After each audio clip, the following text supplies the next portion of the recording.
Next வந்து park வந்துட்டு ரொம்ப குழந்தைங்க விளையாடுறதுக்கும் பெரியவங்க வாக்கிங் போகிறதுக்கும் இப்போ இருக்க காலத்தில் வந்து ஸ்ட்ரெஸ் டிப்ரெஷன் இதெல்லாம் வந்துட்டு பார்க்கில் தான் வந்து நிறைய பேர் வீக்கெண்ட்ஸ்லாம் இது பண்ணுவாங்க. இப்போ அனிமல்ஸுமே வந்துட்டு நிறைய பார்க்கில் வந்து ஸ்டாச்சுவாக மட்டும்தான் இருக்குது, எங்கேயுமே ஒரிஜினல்ஸ் பார்க்க முடியாது.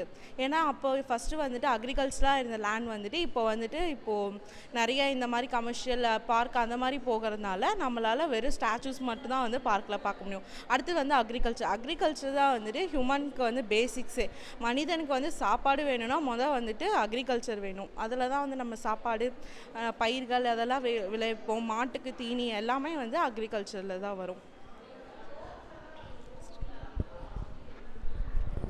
இப்போது நம்ம பார்த்தது நில பயன்பாட்டு மேலாண்மை, அதாவது 7 டைப்ஸாக எந்த மாதிரிலாம் நம்ம நிலத்தை வந்து பயன்படுத்துகிறோம் அப்படின்னு தான் வந்து பார்த்துருக்கோம்.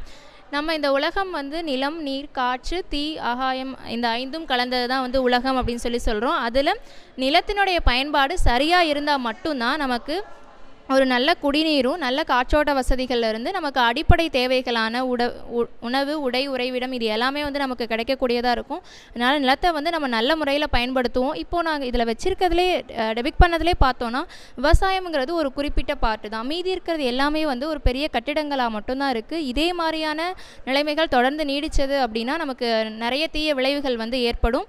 நோயற்ற வாழ்வே குறைவற்ற செல்வம் சொல்லுவோம். நமக்கு இந்த குறைவில்லாத செல்வம் நோய் இல்லாமல் வாழணும் அப்படிங்கிறது தான். நோய் இல்லாமல் வாழணும் அப்படின்னா நிலத்தை நம்ம வந்து சரியான முறையில் பயன்படுத்தணும். அப்படி சரியான முறையில் பயன்படுத்துறதுக்கு நம்ம ரொம்ப பெருசாலாம் எதுவும் பண்ண தேவையில்லை. நம்மளால் முடிஞ்ச அளவுக்கு மரம் வளர்க்கணும். மரம் வளர்த்தோன்னா இந்த பிரச்சனைகள்லேருந்து நமக்கு ஏற்படக்கூடிய நோய்கள், தீய விளைவுகள்லேருந்து நம்ம காத்துக்கலாம். நன்றி.